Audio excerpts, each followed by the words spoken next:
Welcome, folks. Just waiting a couple more seconds while everyone goes from the waiting room into the primary webinar space with Robert and I. My name is Tyler Colburn. I am a professional development consultant here with the Nova Scotia College of Social Workers. We're also joined by Robert Wright, our council president, amongst many other things. This is Parenting and Decision-Making Assessments, part 2 of 4. And our session today is primarily focused on clinical skills and part 3, 4, and 5 of the guidelines, including special issues of sexual violence, IPD, coercive control, race, and culture. So sort of a deeper dive into the parenting decision-making assessments and some of the underlying forces and elements that contribute to bias and oppression within making assessments or doing decision-making assessments with parents. Before we get started, I'm going to start with a land acknowledgement here and invite you folks to also join in on the land acknowledgement and sharing in the chat your name, your pronouns, the land that you're calling from, and anything else that you want to share as we get started today. So I want to begin by acknowledging that I'm speaking from Guawagiachk, which is the Mi'kmaq name for Big Pine Hill, or Citadel Hills is colonially known, here in Chipuktuk in Halifax, and is located on the ancestral and unceded territory of the Mi'kmaq. The inherent rights of the Mi'kmaq were recognized in the Peace and Friendship Treaty signed with the Mi'kmaq, Maliseet, and Passamaquoddy peoples from 1725 to 1779. This series of treaties did not surrender Indigenous land, resources, or sovereignty to the British Empire, but instead established rules for an ongoing relationship between nations. Canada later reaffirmed the treaties in Section 35 of the Constitution Act of 1982, and they remain active to this day. So I invite everyone on this call to take time to pause and reflection and gratitude for the land where we live and work. And so in the chat, it would be really lovely to see where you're calling in from, the land that you're on. And also just important to acknowledge that the land doesn't need our acknowledgement, it needs our stewardship. It needs our allyship and solidarity with Indigenous people who are engaged in acts of resistance and resurgence. And so just to, really highlight that while using these words are important, while speaking to the land is really important, it's the actions that we take that matter more. And so I want to invite folks to consider, how might we work to decolonize ourselves, our practice, and this community that we share by working for justice for all living beings as an expression of our gratitude for them. Also want to acknowledge as well reparations for people of African descent. And so thinking about, African Heritage Month, which is technically in the month of February every year, but also invite folks to consider the ways that we can uphold the principles of Afrocentric social work or solidarity alongside people of African descent beyond the month of February. So the theme for this year was strengthen unity, moving forward with purpose, prosperity, power, and progress. So when we're thinking about reparations here in Mi'kmaq and specifically in Nova Scotia, we're thinking, often about African Nova Scotians and the distinct communities across the province. I believe there are 52 of them, and they're roughly 20,000 people. And so there's folks who have ancestry with the South American Black refugees, the Maroons, and the Black Loyalists. And really wanting to highlight that, people of African descent in this province have shaped our cultural, political, and economic landscape. And so not just wanting to acknowledge the history, but also work towards repairing the harm that's been caused and celebrating the impacts and the contributions of people of African descent in this province. When we think about reparations for people of African descent, we think about them as not just being a moral obligation, but a material obligation. So aligning resources and opportunities and practices to support reparations. And I just wanted to highlight one of the elements of reparations for us here at the college today, and that's in restitution. Advocating for measures that restore lost rights and reverse past injustices. And so not just thinking about acknowledgement of the past, but actually reversing past injustices. We also, consider compensation, rehabilitation, satisfaction, and guarantees of non-repetition as well. This is from Ubuntu-Centered Practice, a really amazing practitioner who does a lot of work on social media spaces. And she writes, because we deserve a society built for us all, without othering, minoritizing, or pushing anyone to the margins of oppression, I stand for anti-oppressive practice, intersectionality, equity, and every path that fosters collective liberation and communal wellness. Anti-oppressive practice is inherently intersectional, resisting all isms and inequities at the micro, meso, and macro levels. We get free together, united as one family. Let's resist and rebel against divide and conquer tactics. I share this social media content, the social media content I often share from these practitioners, because what I think it speaks to is this liberatory practice. So it's not enough to be embedded equity, diversity, and inclusion into inherently oppressive dynamics and forces and systems, we need to be deconstructing them and disrupting them and working towards liberation. And so, as we consider the many of the things that are happening within our province right now, when we think of the things that are happening globally, we're all interconnected. And so, as social workers committed to social justice and anti-oppressive practice, I invite you and hope that you're all also on a journey towards liberation. It's also National Social Work Month, so just want to encourage folks to engage with the content from the CASW and thinking about reflecting on our past and reimagining our future. Also want to offer, and Robert's going to offer this as well, that you can access this presentation online. So he'll share the QR code. I have here as well. I'm going to just post a few things in the chat so you can access it later. Bear with me while I get this set up. So in the chat, I'm going to post in the link to this presentation, which also has the link and QR code for Robert's presentation, the check-in prompts, access to our Code of Ethics and Standards of Practice, the link for National Social Work Month, and then also our evaluation survey. Would love to know what you think and feel about this content today. Reminder as well, you have access to the chat, so you can chat at any time. We also have a Q&A function, so you can ask questions in there. Can't guarantee that we'll get to all the questions, but what I'll do as Robert's presenting, I can summarize and look to the questions in the Q&A or in the chat and surface them as needed throughout the presentation. So do engage with the chat and the Q&A as much as you'd like. Also, I want to highlight that we have the previous session of this that was held February 9th, a month ago, online as well. So hopefully you folks have either participated in the previous session or have reviewed it. And if you haven't, we'd encourage you to check out our YouTube channel to review the session from last month, because they do build on each other. For social workers on the call, and it should be everyone here is a social worker registered with us, you are invited to track this under formal professional development as well for 1.5 hours. And then finally, some objectives, really hoping you build some knowledge, so identify and understand the root theory and concepts within assessment of families, and then apply critical, ethical, and socially just lens into the content that we're developing or sharing with you today. And then ultimately shifting some values and beliefs around parenting and decision-making assessments. With that, I am going to stop sharing my screen and pass it over to Robert, who will lead you through the content. And Robert, anytime, give me a holler if you need me to do or help with anything, but I'm going to go off camera for now so that your profile is highlighted, but I will monitor the chat and the Q&A and share as needed. Is that good for you? Thanks so much, Tyler. Yes, that's perfect. Perfect. All right, I'll see you. Thanks so much, Tyler, for being here, and thank you all for attending. As Tyler said, this is part two of a four-parter on the parenting and decision-making guidelines that the college has provided for folks to, I guess, really bring focus to and a little guidance around social workers' practice in the parenting and decision-making assessment sphere. I note from the evaluations from the last session that some folk were hoping for a little more child welfare content. I've actually purposely not talked a lot about the details of how this works in child welfare, simply because the parenting and decision-making frameworks happen largely in family court with couples who are separating or divorcing and the like. And child welfare is a very similar but a separate dynamic. So someone in the chat even suggested that there might be some value to looking at child welfare as models for child welfare. And that is something that I will leave with Tyler as a consideration.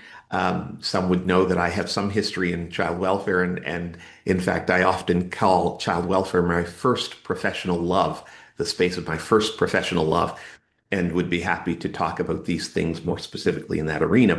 But for today, let's continue with our discussion around parenting and decision-making guides.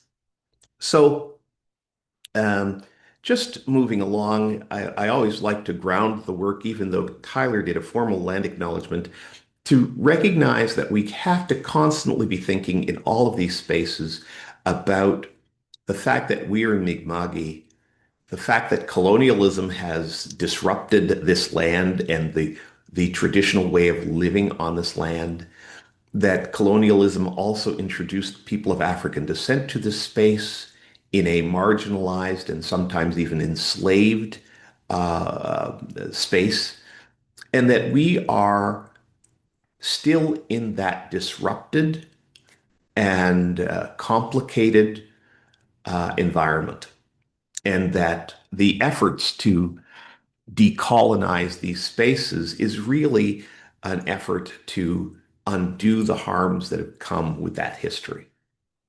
And I think that, later on when I'm talking about why these guidelines, I talk about one of the reasons or one of the rationales from my perspective is the need to address the harms that social work has created in these spaces. So, who is Robert Wright? Like I say, you already know me, but this is a fetching picture. I was a little more bearded in that picture than I am here today. The parenting and decision-making guidelines. So the guidelines come in 8 parts. Today we'll be talking about part 3, 4, and 5. I will say that I'm not going to be walking step by step through the guidelines. You have them, you can read them, you can read along even as we're talking. I do, however, want to talk about the clinical skills required in this space and focus on how we think about this work as clinical and how we ensure that as we're thinking about it from a clinical perspective, we are talking about a social work clinical perspective. I think that that is really quite critical as we do this work. Okay. As Tyler said, here's the link, the QR code to the presentation. And some people like to kind of follow along on their own speed. So if you want to, you can take a look at this, snapshot this, or put your camera on it, and you can follow along. Just a little bit of a review. I'm going to hope to get through my slides in about 40 or 50 minutes, maybe a little more. And um, uh, and what I would say is that feel free to interrupt me as we go along, or to do whatever's necessary for you as we go along. Interrupt me, put questions in the chat. If you put questions in the chat, Tyler will acknowledge them and perhaps even interrupt me if there's a question that we need to answer in uh, as we're going along. So, so, so a bit of a review. Remember, we're doing this because, in part, the federal laws around uh, custody and access in divorce have changed the language. And now we talk about decision making and parenting.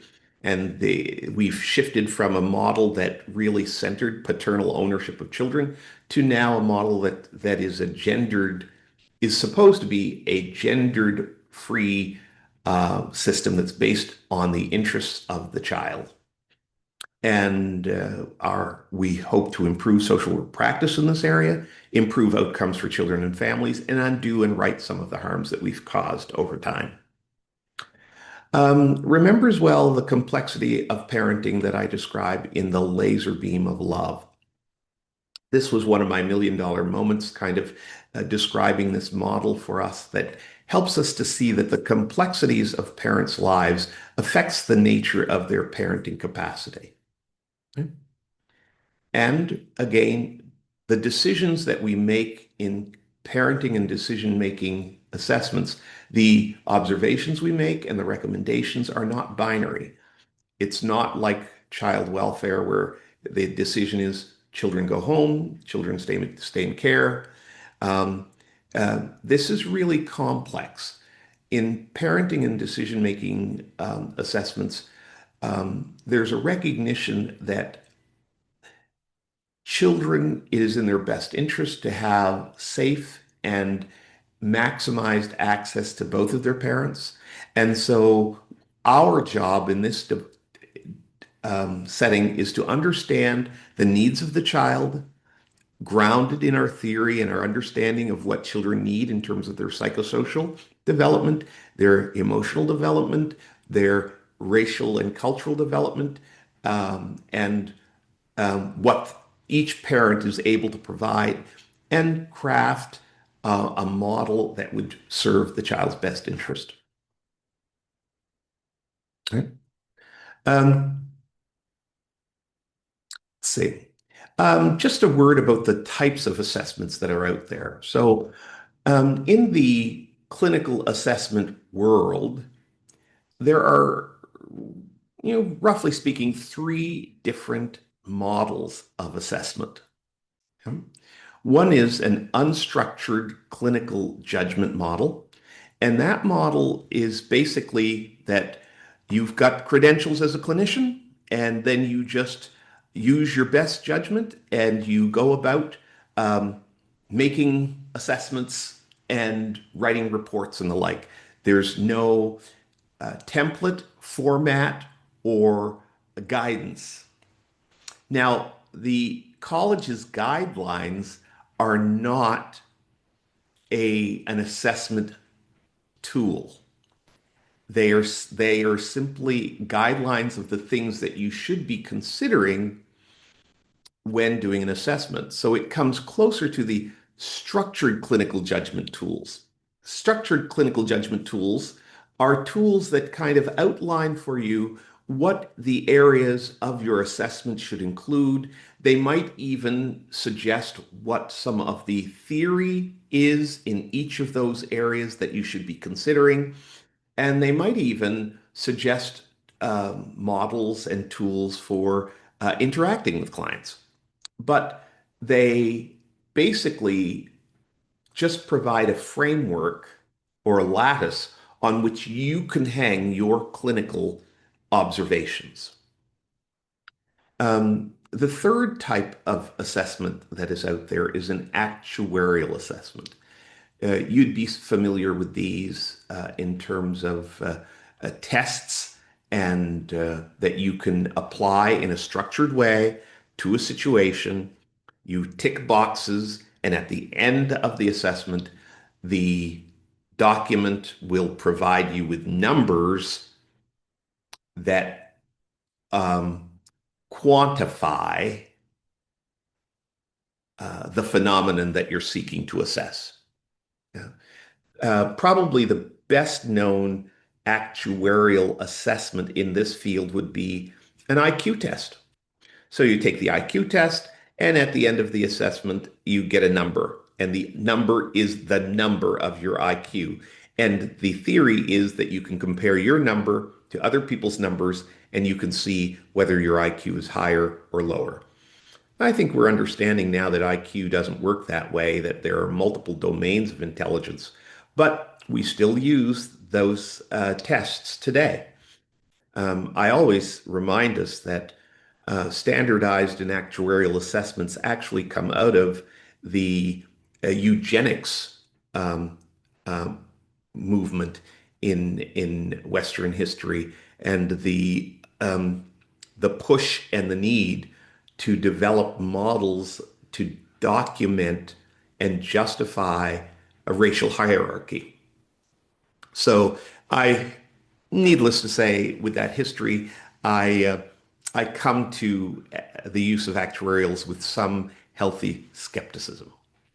And then finally, there's a mixed model of assessment that uses a little bit of all of these things and uh, to help clinicians arrive at recommendations when they're doing assessments. Social workers, being as eclectic practitioners, we tend to, in this world of assessment, we tend to find ourselves using mixed models more often than not. Some people just using structured and unstructured and avoiding the actuarials altogether. I will say that I don't believe that actuarial components of these assessments are absolutely necessary. And most often I don't use them, but sometimes in some areas they can be helpful. I'll take questions on that later if that becomes an interest of people.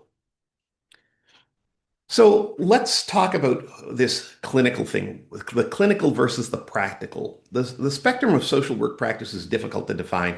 And what is the opposite of clinical anyway? What is it? Is it macro social work, case management, structural social work? I think that those dichotomies are too simplistic. Clinical social workers can contribute to large-scale system change, and non-clinical social workers can implement powerful and individual interventions. And I think that that's something that we need to recognize, that there is an interplay between micro and macro social work, the clinical and direct practice and case management and structural and policy. And so I'd say it's better to describe these things as a continuum, like the spectrum of expertise and activities that occur between engineers, architects, and carpenters. Um, an experienced carpenter can tell you roughly what kind of lumber you need on your rafters and what pitch your roof needs to be in order to avoid a Nova Scotian um, a cave in during a Nova Scotian winter of your roof, right? Um, Even though they're not an engineer, right? But that comes with a lot of experience in the field, right? Whereas an engineer sits at his desk with a calculator and calculates, things like average snowfall and the weight of snow and all of the vectors and the trajectories that occur and the pressures and all of that, and then designs a roof using the map. So going from the theory to the practical, whereas the carpenter goes from the practical to the implementation, the practical experience to the implementation. I see, Aaron, you've asked the question, what's an example of an actuarial assessment that could be relevant in this sector? I'll ask you to put a pin in that because if time permits, I'd like to actually go on a assessment publisher's website and just Google a couple of things to show some folks the kinds and the span of actuarials that are available. But Aaron, I'll ask you to hold me accountable for doing that as we move forward. Are you okay with that? Um, and just a little sound check here. Last time there were some people who couldn't hear me well, so I'm using a different microphone today. I brought out my Yeti, and I just want to make sure that everybody's hearing me okay. So if you could just put a thumbs up in the okay, fantastic. So I'm getting some feedback that I'm being heard well. So anyway, this is it. So the clinical. So I've got a couple more slides on that, as you can imagine. So let's just see. So clinical is still social work. Sometimes people want to say that clinical social workers aren't really doing real social work, as if real social work is all that structural advocacy kind of social work.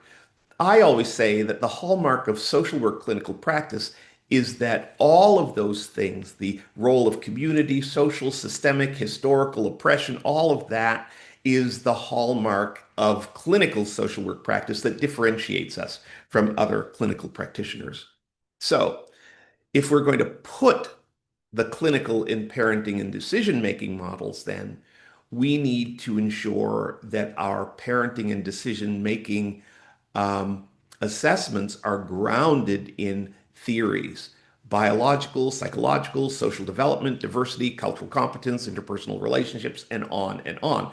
So this would differentiate a social worker's parenting and decision-making assessment from those of others. So assessments must be grounded in theory. I'm actually going to shoot over here and just grab myself a beverage. I got a little refrigerator, and I'm going to grab myself some apple juice to keep my voice in the proper register for y'all. So I have used here an example of the Toronto Parenting Capacity Assessment Project um, tool. It's old now. It was developed in 1993, but I'm old, and so I was around when it was new.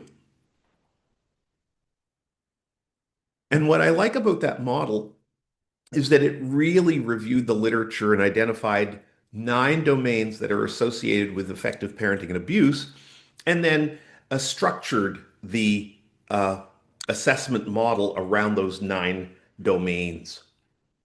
And the 9 domains are still very useful in parenting capacity assessments. And I also use the framework when I'm doing parenting and decision-making models, assessments.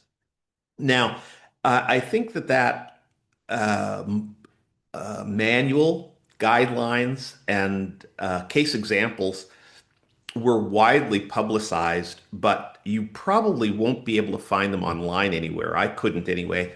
So I do have them. And if someone wanted to email me, I could share them. Uh, or maybe Tyler, if we get a lot of requests, actually, let me suggest that you email Tyler, or you not just email Tyler, maybe make mention in your evaluation your interest, and if there's enough interest, we'll just post a link to it in the next round of these sessions. So let's do that. Yeah.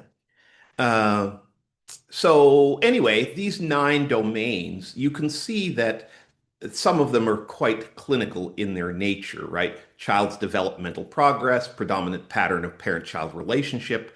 That's really about attachment, observations of current parenting ability, which presumes that the assessor knows what appropriate parenting behavior looks like at each stage of development. Impulse control.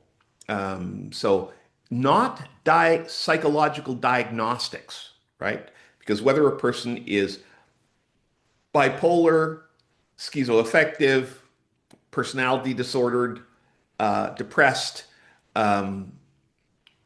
whatever, the diagnosis is less relevant than a demonstrated capacity of a parent to control their impulsivity, right? Parental acceptance of responsibility, which is again a clinical assessment. Can a parent actually acknowledge some role in the challenges that their family experiences? Right? And then behaviors affecting parenting, which is if you look in the college guidelines, it talks about um, considerations of criminal behavior or criminal history and that sort of thing. Those are kind of those adult behaviors that affect parenting. And then a manner of relating to society, which is about the social functioning domain and capacity to curate the village that is essential in helping to raise a child. And then, of course, parents' use of clinical interventions, because if a person was deemed to have a particular deficit and went through several programs to change that deficit and they still have the deficit, that might demonstrate a lack of it might demonstrate a characteristic that has a low amenability to change, right? And so these are all of the things that we should be thinking about as we're um, constructing our model for this work. This is just a quote that I found from one of the assessments that I did around that was a parenting and decision-making assessment. And I explain how I'm using the Toronto Parenting Capacity Assessment Project model because of its use of the 9 domains that are rooted in evidence-based factors. And so I'm clarifying to the court that I'm not doing a Toronto Parenting Capacity Assessment. I'm using that framework, which is a structured clinical decision-making framework in the parenting and decision-making context. So that's just a quote that I pulled from one of my assessments. So the question is, if this work is clinical, and if clinical suggests then that it's rooted in theories of psychosocial development and the like, what theories ground your practice? And you should have an answer to that question as you approach parenting and decision-making assessment, right? Um, they don't have to be the same as those things that animate my practice. But here are, just for today, I mean, the four primary theories or clinical knowledge areas that I think frame up my practice.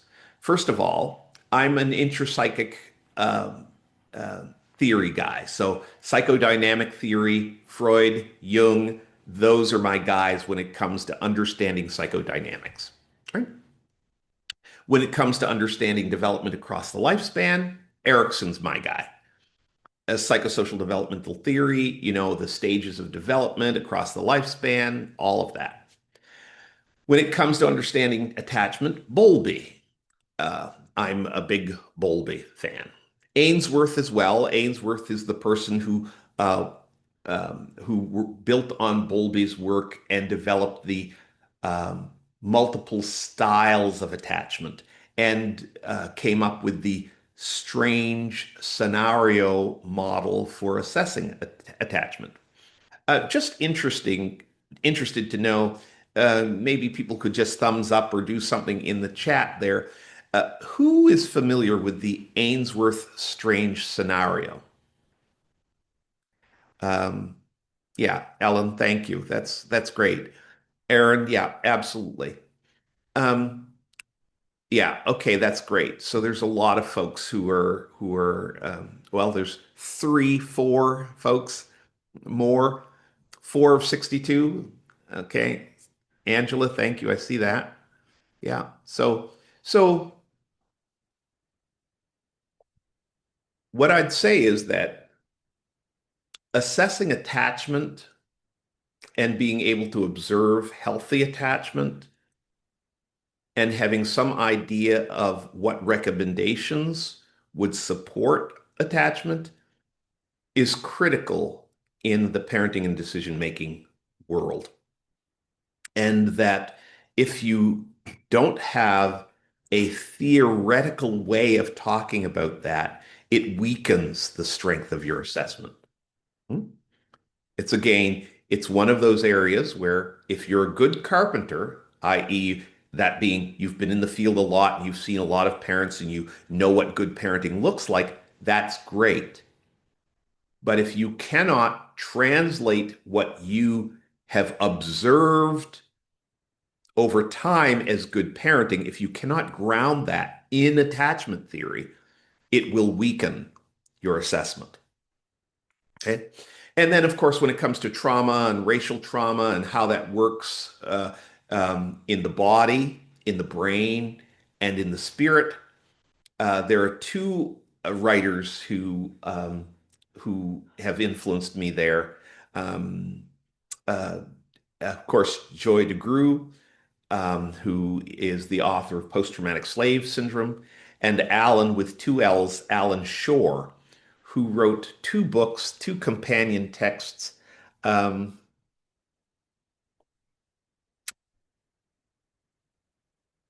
that the titles of which are escaping me, but the subtitles are Disorders of the Self and the Repair of the Self. So Alan Shore describes himself as a neuropsychoanalyst. So he's a guy who is expert in tracking how talk therapy changes brain structure, and his work is so dense that his two books, those two books that are companion books, are really reference texts. You open them up, you check their glossaries, you look them up, you read two or three pages, and then your head just starts to thrum. It's the material is so dense, but brilliant, brilliant. But so anyway, I'm a student of Shore. When it comes to psychodynamic theory, I had Freud and Jung there. I should have also um, noted John Allen. John Allen, who's a Canadian psychologist who is in his 80s now. But when I was a young social worker, I used to chase him around the country. And when I was in going to conferences, and I would sit up front and fetch him water and such. Just a brilliant guy. He wrote a book called Inscapes of a Child's World, which uses psychodynamic theory as a foundation for assessing children's development in their play and in their drawings. Just a brilliant, brilliant work. So, if anyone has done any projective assessment of very young children, John Allen is the guy. So, I'm not saying that you have to have these models. I'm just saying you have to have a theoretical grounding for your clinical practice in parenting and decision making assessment. All right. So then just a couple of examples like stages of psychosocial development. Erickson is the guy. He describes development in steps and stages across the lifespan with increases in complexity as we develop across the lifespan. And of course, I wrote into this graphic that the best interest needs of a child change over time. So I always say that parenting is like trying to shoot a moving target. And once you've figured out how to care for an infant, you'll have a toddler. And then you have to chase around and try to figure out how to look after a toddler, and then you have a preschool child. And once you figure that out, you'll have a grade schooler. And once you figure that out, my goodness, now you've got a teenager. And so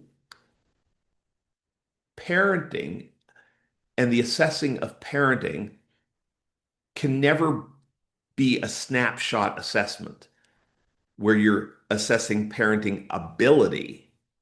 You have to always assess parenting capacity, which is the capacity of a parent to grow and change and demonstrate in this moment that they will have the capacity to parent in the next moment.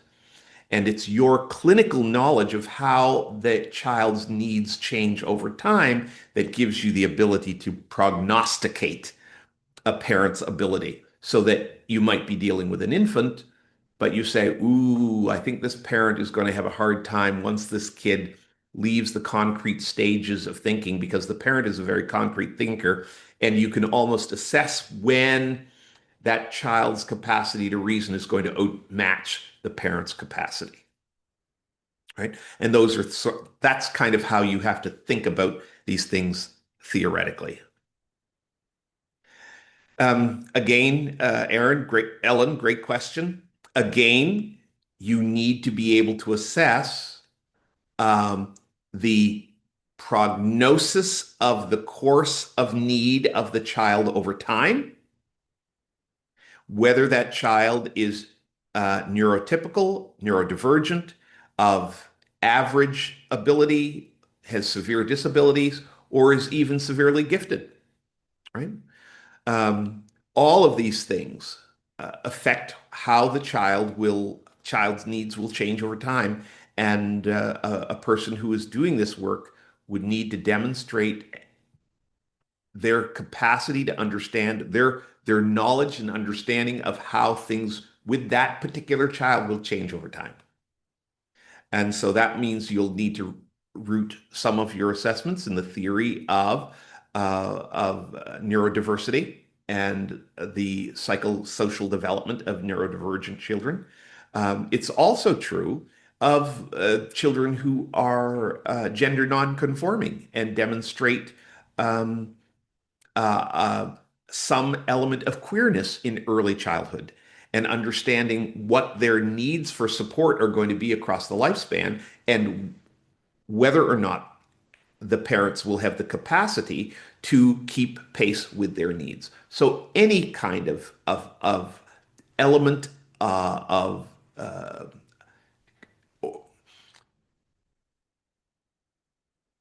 how do I say this? All elements of children's characteristics will need to be tracked over time. So, um, again, when it comes to attachment, I'm a Bowlby person, and Bowlby and Fallberg, um, this is the model. I think I might have flashed this screen last time we met, just to understand how attachment works, right? So attachment works in this manner where, you have a need, the child expresses a need, the parent meets the need, the child experiences quiescence, and that cycle over time, was played out maybe 30 times a day for a very young infant. I'm hungry, I cry, you feed me, I'm quiet. I'm dirty, I cry, you change me, I'm quiet. I'm tired, I cry, you put me to sleep, I'm quiet. I'm lonely, I cry, you play with me, I'm quiet. That cycle of consistently meeting a child's need is how social attachment, bonding, love, trust, and intimacy builds in infancy, right? It's actually how love, trust, and intimacy builds across the lifespan, but it is most critical in infancy, right? And this is kind of Fallberg's arousal relaxation cycle, and this model describes how that works, right? Which leads us to the attachment styles comparison. Now, I think that it was Ainsworth who described the four attachment styles. I think we might be up to seven or more attachment styles. Whether there's four, whether there's seven is irrelevant. What's relevant is that as an assessor, you're able to assess not the quality and the nature of the attachment that children have with their parents, and to assess parents' capacity to nurture attachment in their children, recognizing that there are certain conditions that children may have that can make attachment uh, more challenging or make the attachment look atypical. Autism is perhaps the most extreme example of this. Not that children with autism do not have the capacity to attach, but what it looks like when they're attached is going to be very different than the neurotypical child.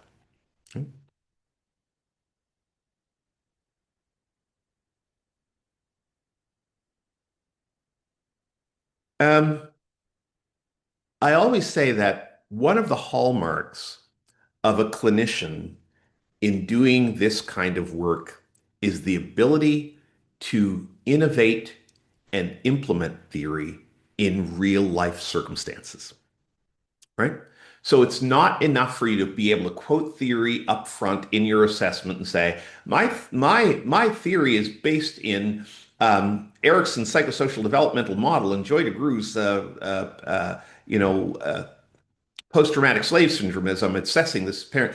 You actually have to be able to work with those theories and demonstrate in the context of your assessment that you have considered multiple theories and how they apply to this particular family situation.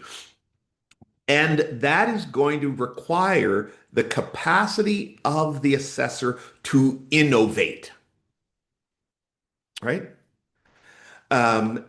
To adapt theory in real time, to augment theory, to critique theory, to add to theory in order to have a framework that adequately describes the child's needs, the parent's capacity, and is able to arrive at a reasoned and theoretically sound recommendation around parenting and decision making.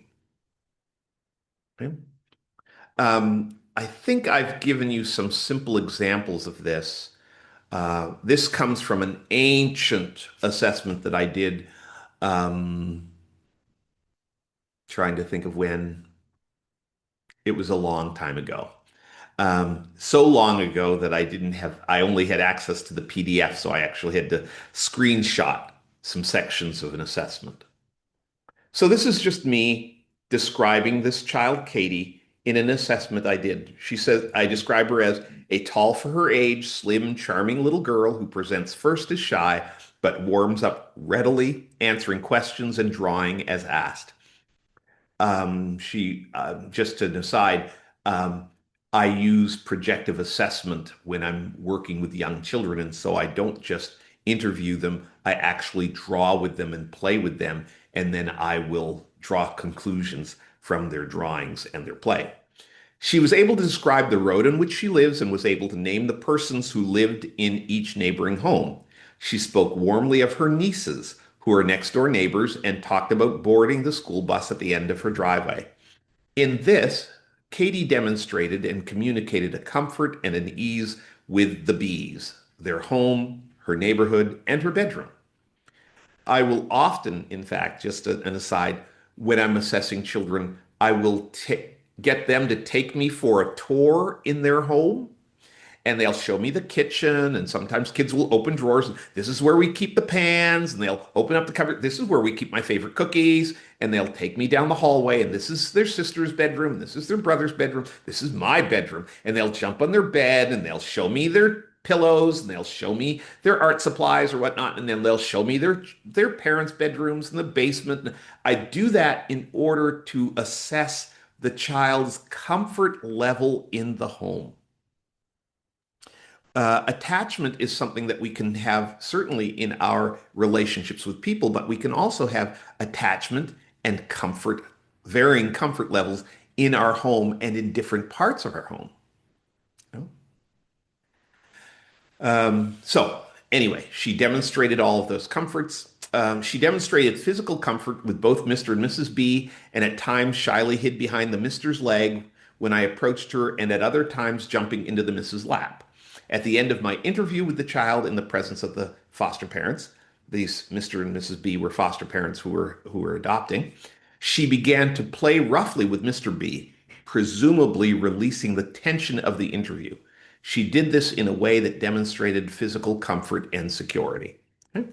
So, again, through long exposure to children and their interactions with parents, I'm able to tell the difference between roughhousing that comes from a place of anxiety and a pressured kind of violence and that which comes from a comfort. Right? There's anxious physical engagement and there's playful and physical engagement. And I'm able to tell the difference. Um, when asked, the child drew a picture of her classroom at school. She drew her desk and those immediately surrounding her. She drew her teacher and named 13 of the more than 25 children who were in the class. There was nothing in the dialogue or the drawing suggestive that the child was having difficulty or experienced discomfort at school. There's some projective suggestion, however, that the child does not perceive the teacher to be fully in control or be at the center of attention of the class. Again, that is a conclusion. I could take you elsewhere where I break that apart, but that is a judgment that I was able to take from the dialogue and the drawing of the child based on John Allen's work and what he has taught me over the years about projective assessment and the ability to pick details of a children's dialogue, play, and drawings to make these kinds of judgments. It is my view that agency file material, interviews with the bees, the child Katie, and Ms. Ketty confirm my brief observations that the child is developing a strong, secure, positive bond with Mr. and Mrs. B and their extended family, and that the bees demonstrate the following. And then I go on to just describe the things that they're demonstrating, right? Strengths in all the basic parenting capacity factors, a demonstrated adaptability to learn new skills in order to care for a special needs child, and a demonstrated interest, desire, willingness, and formal commitment to learn to care for and raise this biracial special needs child. So there is the racial component. So it was in this assessment that I demonstrated my knowledge of psychosocial development. That's the Erickson model here on the left. But in order to understand whether or not these folks had the ability to deal with and raise a racially uh, visible child, particularly a black child, I actually had to develop a theory of racial identity development so that when I compared the one Erickson's model with my model, I was able to then assess whether the parents could both support healthy psychosocial development and healthy racial identity development. And that's what I talk about when I'm talking about clinicians having the capacity to innovate in the field. All right. A few more slides. I'm trying to give us lots of time for Q&A here. Assessment in the context of violence. The guidelines that we have in the college have focused on part four, particularly clinical skills required for the identification of coercive control in four spaces: recognizing the signs, assessing relationships, communication with individuals, and safety planning and resource referral. Okay.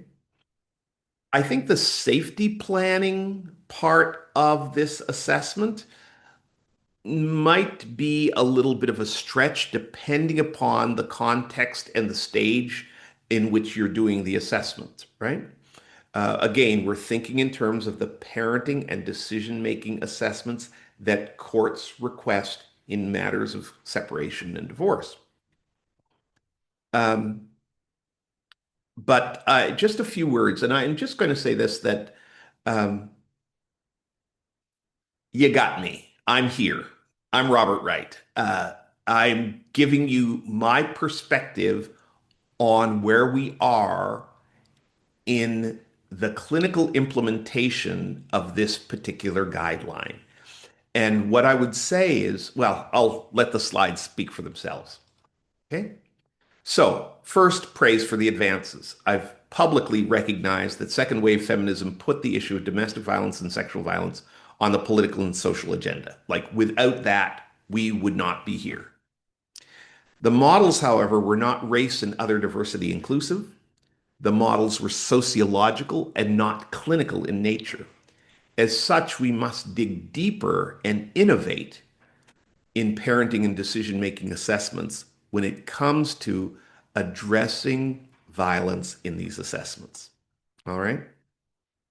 So, for example, the Duluth model, the power and control wheel that everybody knows, is useful in describing the types of violence that occur in relationships, but it's not necessarily helpful in assessing the clinical origins of that violence, nor whether or not the perpetrator of the violence has any amenability to change, or even where to target interventions.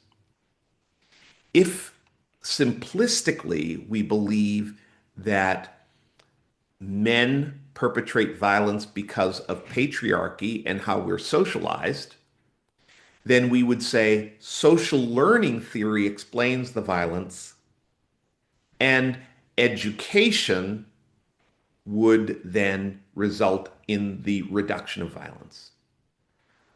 But this theory doesn't really talk about how being a child victim witness of intimate partner violence may have affected your attachment style, your capacity for impulse control, and how social learning isn't going to change your attachment and your trauma and your impulse control, right? So the power and control wheel, very powerful as a descriptive, not very powerful in terms of an assessment tool that would lead us to clinical recommendations. Similarly, the cycle of violence, that's Lenore Walker's work, again, useful in describing the cycle of violence. All right? When you think about it, this work is very similar to Fallberg's model of um, the need relaxation model, right? But it's described in three stages rather than in four. Right? Again, useful in describing the cycle of violence, but not necessarily helpful in assessing its clinical origins, the amenability to change, or where to target interventions. So, when assessing intimate partner violence in these assessments, um, we should be cautious. We should know that in Canada, we are probably one of the world's leaders in assessing violence and psychopathy and sexual violence. Um, but this Northcott, although it's getting a little dated now, uh, it is still, I think, fairly accurate to say that we are in the infancy of developing professional standards for assessing um, violence in intimate partner settings. Um, we don't really have best practices for applying these assessments and training assessors or evaluating and monitoring the assessments. So we should be very careful when we're addressing these things in our assessments. Having said that, I will confirm that it is absolutely essential that we address it, and that we address it with all parties, not using euphemisms or being shy to confront the issue with both perpetrator, victim, collaterals, and children. Right? So if there is even a hint that violence has occurred in the history of the relationship, the parenting relationship that you're assessing, this should be an essential component in your assessment. And even if there has not been a hint, because of the prevalence of violence within relationships, there should be a screening of all parties relative to their perception of the nature of violence in their relationships. I hope that's helpful. Uh, Assessing violence. Assessors should have familiarity with. So if you're going to do this work, you should have familiarities with clinical models of understanding the origin of violence, theories of attachment development and trauma, the social phenomenon and parent and pattern of gender-based violence, intimate partner violence, domestic violence, and sexual violence. I don't separate sexual violence out of this because, as I want to say, in an intimate relationship that is violent, there is no capacity for sexual consent, right? If the threat of violence hovers over a relationship, then how do you have true consensual sexual interaction? Okay, that's just my view. Like I said, as it's evolving in this context. Assessments should clearly indicate that considerations of violence have been made and that discussions with all parties and collaterals have occurred. All right. So that's when it comes to assessing violence. Um, so I think that that's the end of my formal slides. I say that because I've got some slides in reserve that might come up when we're in Q&A phase. So I'm going to stop sharing my screen once I figure out. There we go. And I'm going to come back to you. And so, first of all, how did that material find you? And then we'll take the questions. And if you could put your questions in the Q&A instead of in the chat, that would be helpful. Yeah, thanks, Robert. And just want to acknowledge that some people might have to leave just because some people can only choose one, but Sure. we'd love to have some questions in Q&A. If that function isn't something you're familiar with or don't have access to in the same way, feel free to put it in the chat. You can also send me just a direct message and I can read the question aloud. Yeah, I would love to have some discussion around all the content and any curiosities you're hoping.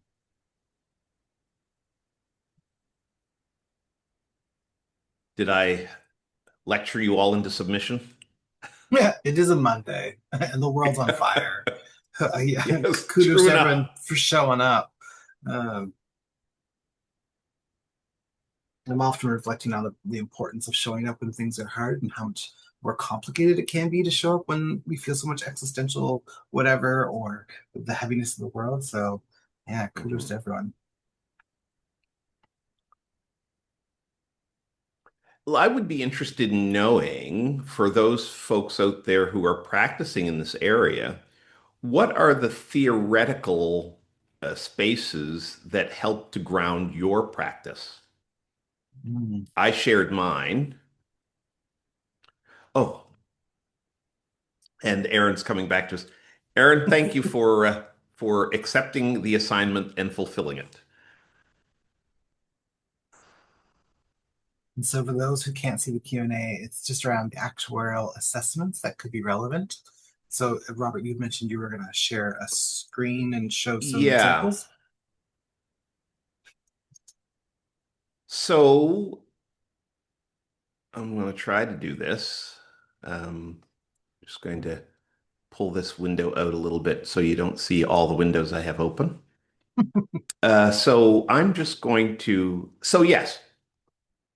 So for folks who um,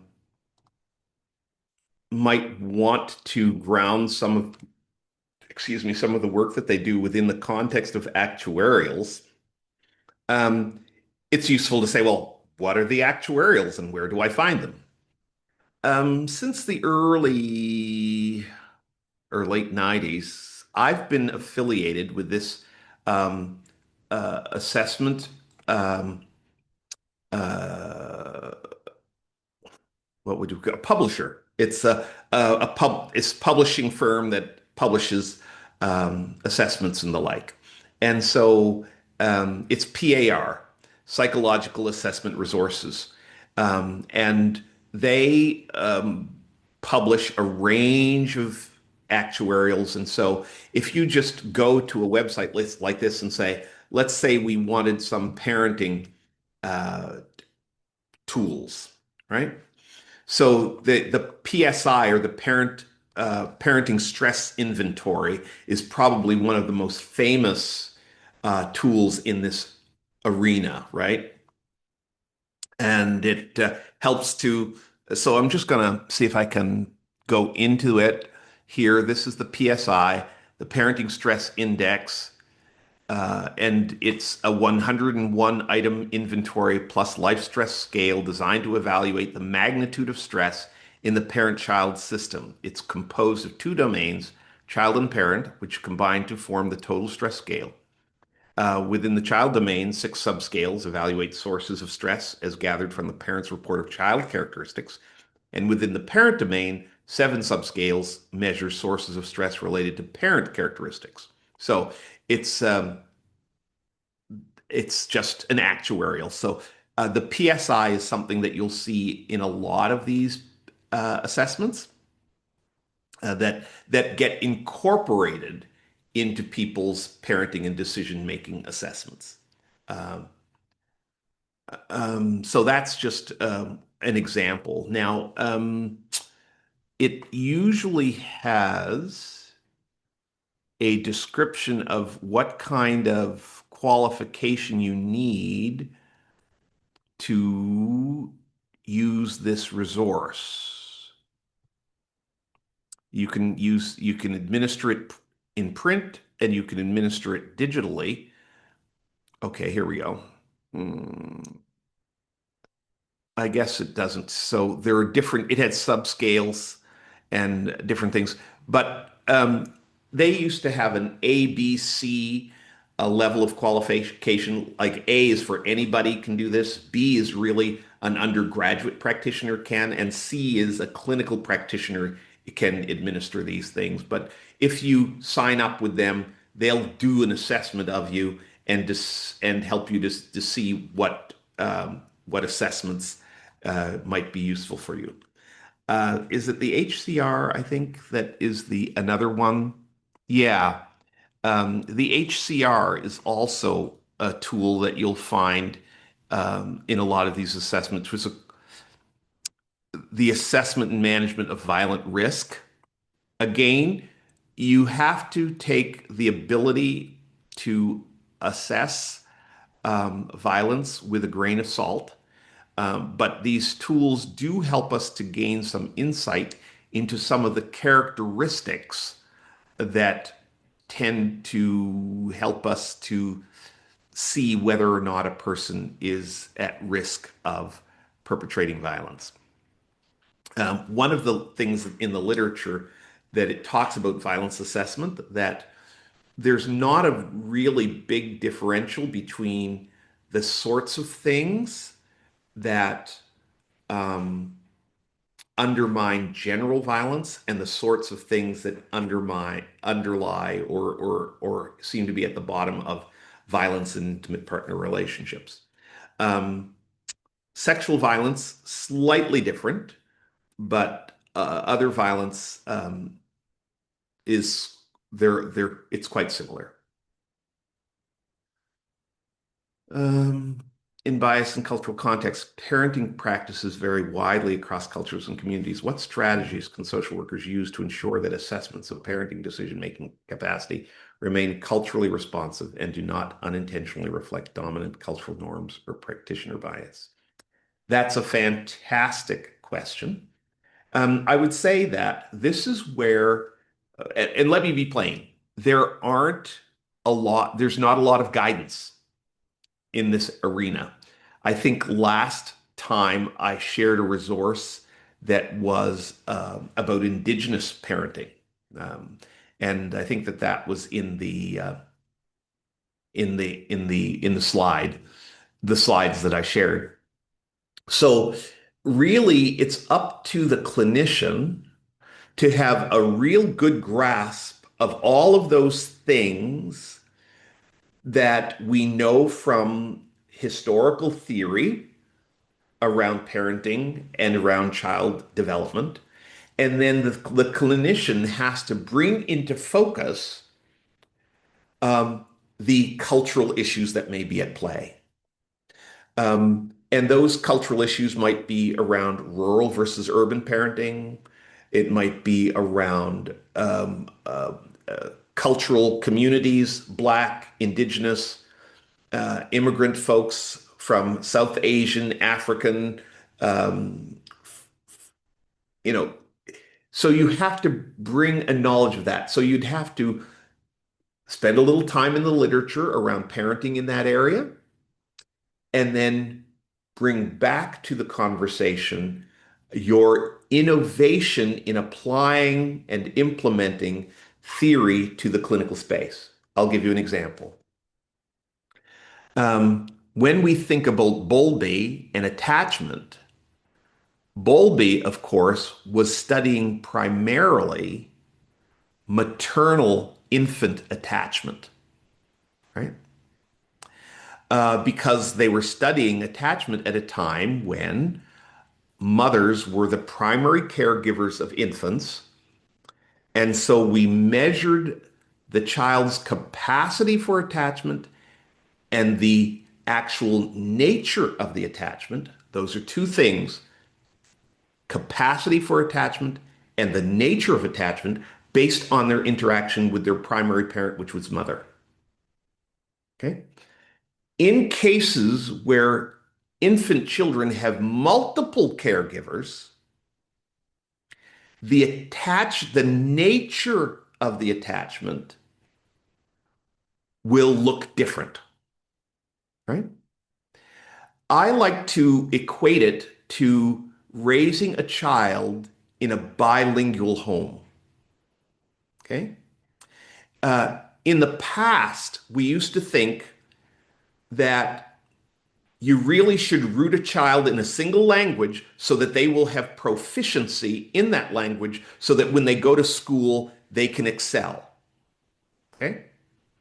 Um, and if the goal is to have your child excel on the same trajectory of unilingual classmates, that model makes perfect sense, and it's true that a child who's raised in a bilingual home will have lower literacy skills in either of those language than their peers when they encounter those peers at, say, age of 4 in schools.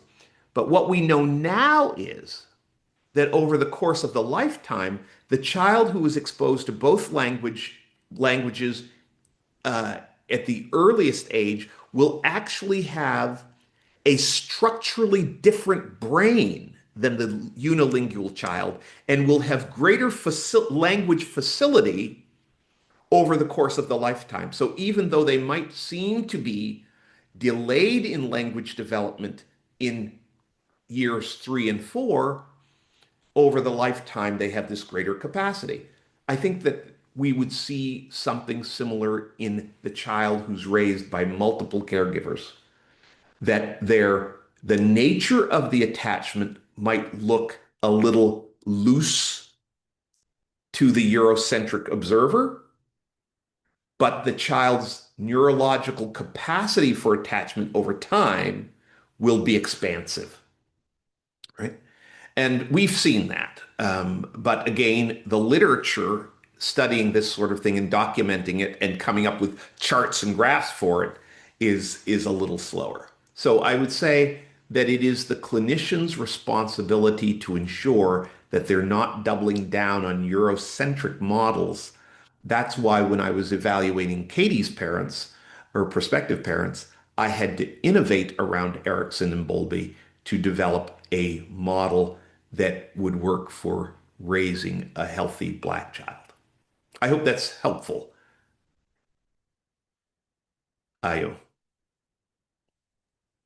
And Robert, I just want to highlight Francesca wrote on the page that you're sharing right now. It does speak to qualification level, and so I'm not sure if it's a question or just a comment. But do you have any? Can you speak to the qualification level just on this website that you're on? Yes, the S qualification level is newer, and I don't really know what it stands for. And the when I went into this, I couldn't find the descriptions of the levels anymore. And because when I went in here, my own model has been, my own qualification has already been set. So it didn't give me the opportunity to fill out the questionnaire. But I think that some of these tools, though, require specific training for the tool. And that really, if you ask me, it's just a money grab. I've published this tool, but you have to take my $1,100 course in order to use it. So it's kind of yeah. But most of the tools there you'll see have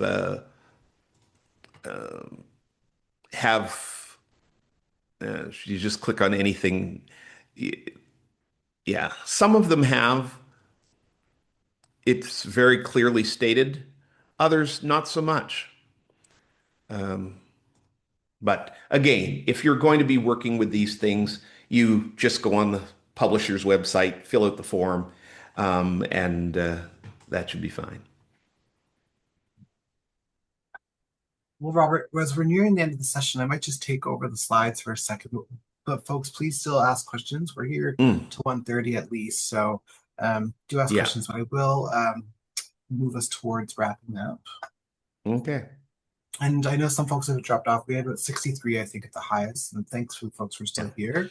Also, hopefully you're taking care of yourselves. Do what you need to do. Yeah. Can I just make one comment Heidi Sure. makes here? Having worked in forensics for many years, Heidi writes, my understanding is that the HCR20 is not psych protected, but the clinician completing the tool must have specific expertise. This is true, Heidi. Often, we are led to believe that the use of actuarials is the sole domain of psychologists. That is not true. The people who control access to the tools are the publishers of the tools, not the professional bodies that govern mental health professionals.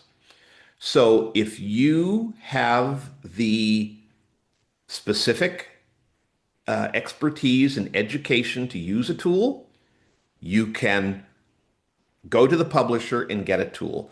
Years ago, I was criticized by a group of psychologists for including a tool called the PAI in it's a personality assessment inventory to a client. I don't use it often, but sometimes when you're in a difficult situation and you say, "Oh gosh, I'm going to say some very dramatic things about these folk, and I'd like to have some numbers to back me up," because judges understand numbers, I'll administer a tool. And there were some psychologists in the community who saw me do that, and they criticized me and even complained to the college. And the college wrote back and said, if the person's qualified, a social worker can use the tool. And I approached those psychologists and said, "Hey, why don't we have a nice conversation about this in our community here in this area, and we'll talk about the use of these tools and assessments and all of that." And and they declined the invitation. But you know, yeah, Heidi, you're absolutely right. There are an awful lot of tools that are available. Most of us are familiar with things like the Beck Depression Inventory. That's a simple checklist that you can use. We use suicidal ideation checklists to check to see if someone's suicidal. We use those things without even realizing that what we're using is a low levels actuarial, right?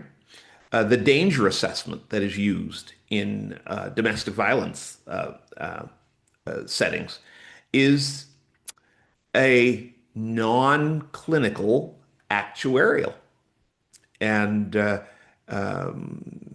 again, I have there are some challenges with it being used as a clinical tool, but it is certainly used in decision making around certain police interventions and community interventions around domestic violence.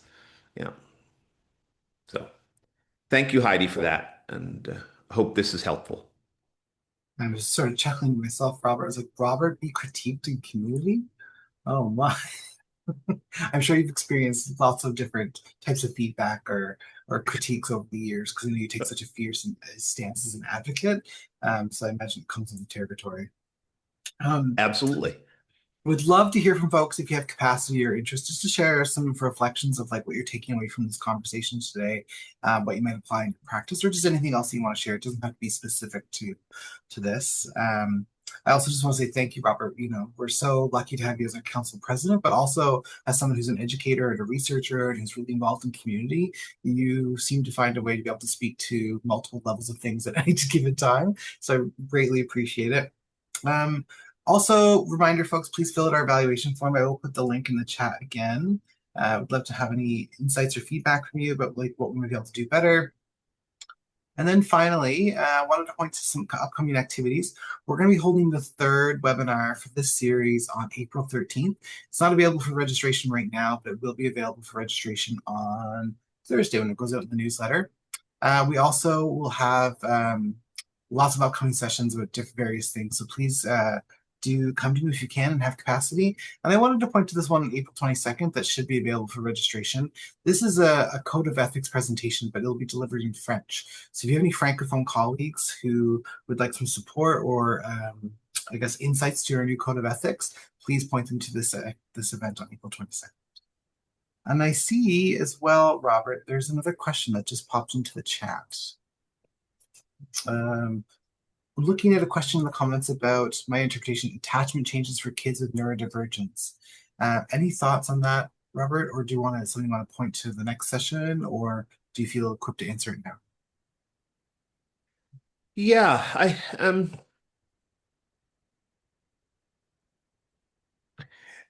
I guess the short answer is this, and it's simplistic, given the time. We need to understand uh, autism, for example. When we think about neurodivergence and we think about spectrum, I'm just going to use that as an example. That autism, as an example, is a communication disorder, right? So, um, I'm just going to go back to my slides very, very quickly. Um, Not that I want to take up too much time, but I want to share this because I think it is important to differentiate. So, so when we think about it, in infancy and childhood and across the lifespan, we have a need, we express the need, the parent meets the need, the child quiesces, and the attachment builds, right? Um, Neurodivergent children do not have an absence of need, right? Nor do they have an absence of the need for their parents to meet their needs. They do have a challenge communicating their need and communicating their relief at having their needs met. And so, what I say that to say that when we think about neurodivergent children, the mystery is how do we become expert at hearing them and understanding their needs? They have them and they can form attachment, but because they don't look like the neurotypical child, that's where sometimes the disconnect occurs between parent and child. And so, parents of neurodiverse children have to become experts in learning the language of their child, in expressing their needs and demonstrating um, um, the quiescence or the relief that comes from having their needs met, right? And that'll be different than the neurotypical child. Yeah, Thanks, Robert. yeah. Probably have time We for can one talk more more about question. that later, Yeah, next at the next session. session. Um, we have time probably for one more question if anyone has anything that they're really hoping to share. Maybe this is an opportunity if you've been thinking on something and wanted to ask it, wasn't sure if it was the right moment. This is now the time to go for it.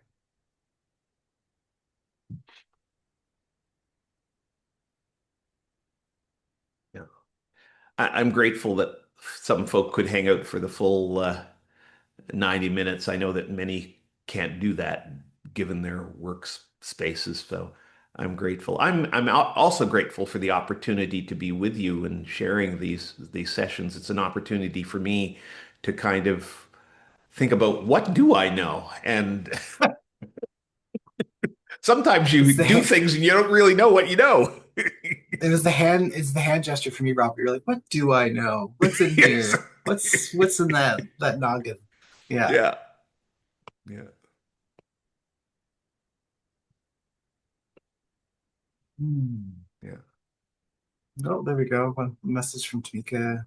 Interesting to think about what elements make clinical social work different from clinical work. Found that insightful. Yeah. Yeah. I once had a psychologist who said to me, you know, all of this social equity stuff, just put me alone in the room with the client and we can figure it all out.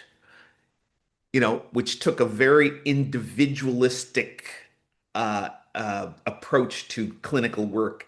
And social workers are saying, well, it doesn't really matter how good you are in that room. There's a whole world that's affecting that client. And if you don't have any of that in focus, how on earth can you help? Yeah. And I think, the work that I've connected to around decolonization, often challenges this separability mindset that, that we're distinct and unique. The fact is we're all entangled in multiple ways at all times. And so with that lens, I think it can be helpful to see the ways that society and ideologies and all these other things connecting to our lived experience. Well, folks, I'd say we wrap it up. And a reminder that we do have another session on April 13th that's going to carry forward this session, this line of thinking and work. And that will be available for registration on Friday. So look to your newsletters that come out every 2 weeks. That will have the registration available for this upcoming session. The recording for this should be up next week. And so we'll share that around the newsletter as well. Grateful that you were all here today. Grateful for Robert for being present and sharing all your insights and wisdom. And I hope that you all have things to look forward to this week. It's only Monday, so there's a whole rest of the week to get through. And know that, there are many heavy things happening in the community, perhaps in your own individual lives or within your kinship networks, but also around the world. So if you're carrying Hmm. the sense of heaviness, know that you're not alone. So many of us are. Robert, any Love and final peace to all of words? you. Love and peace. Yeah, absolutely. All right. Take care, folks.